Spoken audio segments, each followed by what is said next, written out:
नमस्कार दोस्तों, आज हम पढ़ेंगे जॉर्ज ऑरवेल द्वारा लिखी गई एक नोवेला जिसका नाम है द एनिमल फार्म। इसे उन्होंने फेयरी स्टोरी भी कहा है।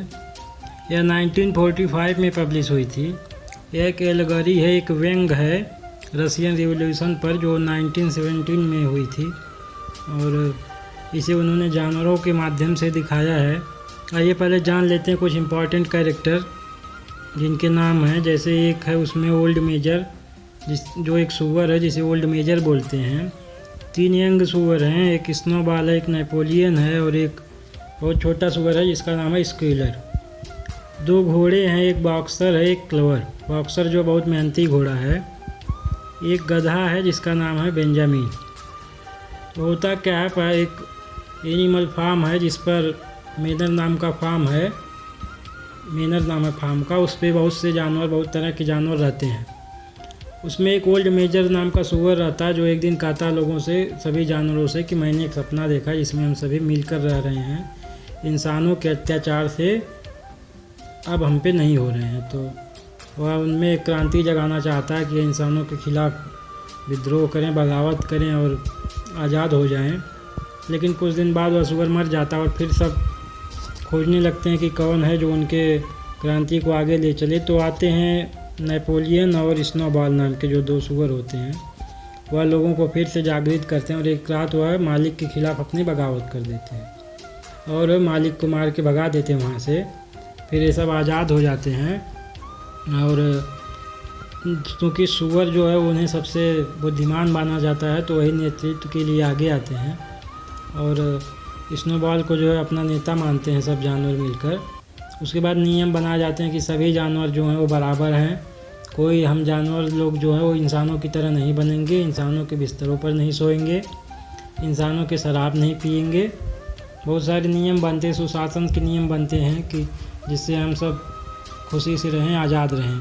मुर्गियों को, अंडों को नहीं बेचा जाएगा, किसी को मारा नहीं जाएगा, सबको बराबर खाना मिलेगा। यही सब नियम बनते हैं। उसके बाद जो है ऐसे चलते रहता है, सब खुशी खुशी रहते हैं। एक दिन जो है स्नोबॉल कहता है कि चलिए एक पवन चक्की बनाते हैं जिससे कि हम सब जानवरों को बराबर प्रकाश मिल सके, लाइट मिल सके।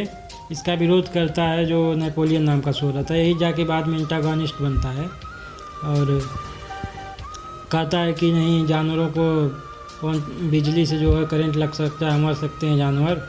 और कहता है कि यह इंसानों के साथ है या हमें फिर से इंसानों के गुलाम बनाना चाहता है।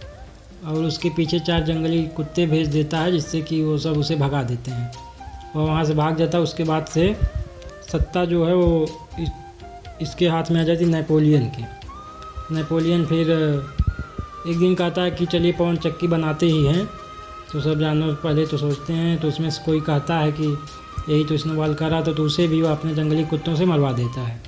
तो फिर कोई उसका विरोध नहीं करता, फिर सब को बहकाता है कि यह हमारे लिए बहुत अच्छी है, ये वो बताता है देश को उसका फ़ायदा। तो सब मेहनत करके बनाते हैं। बॉक्सर जो बहुत मेहनती घोड़ा है तो बहुत मेहनत करता है जानवरों के लिए अपने, कि सब खुश रहेंगे इससे।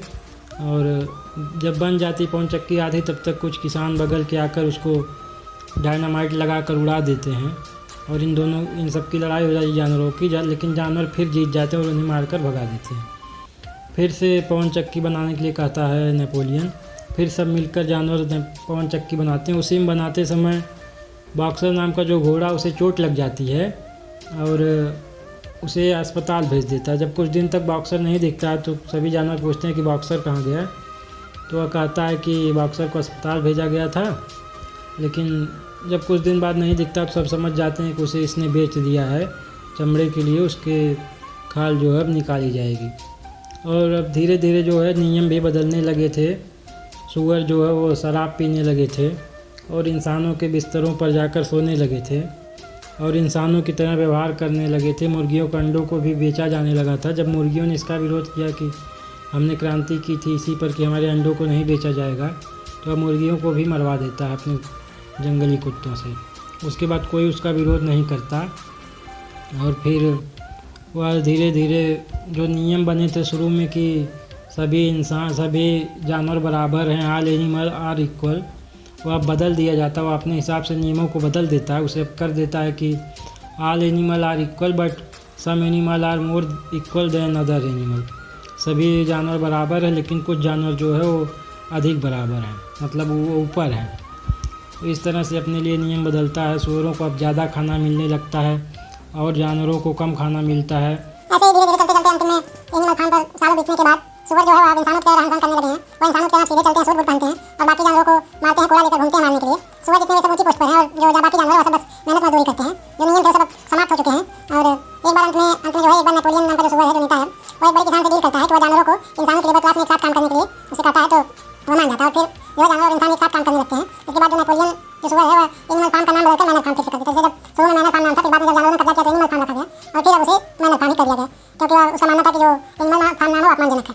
इसके बाद अंतिम में एक घर का सीन है जहाँ घर के अंदर जानवर मनुष्यों की लाइट क्लास की पार्टी चल रही है और बाहर से देखने वालों को जानवरों को यही पता नहीं चल पा रहा है कि सुअर कौन है और आदमी कौन है। इस तरह से जॉर्ज ऑरवेल ने व्यंग किया है जो रूसी क्रांति हुई थी उस पर। आई होप दोस्तों वीडियो आपको अच्छी लगी होगी। अच्छी लगी हो तो चैनल को सब्सक्राइब करें, वीडियो को शेयर करें।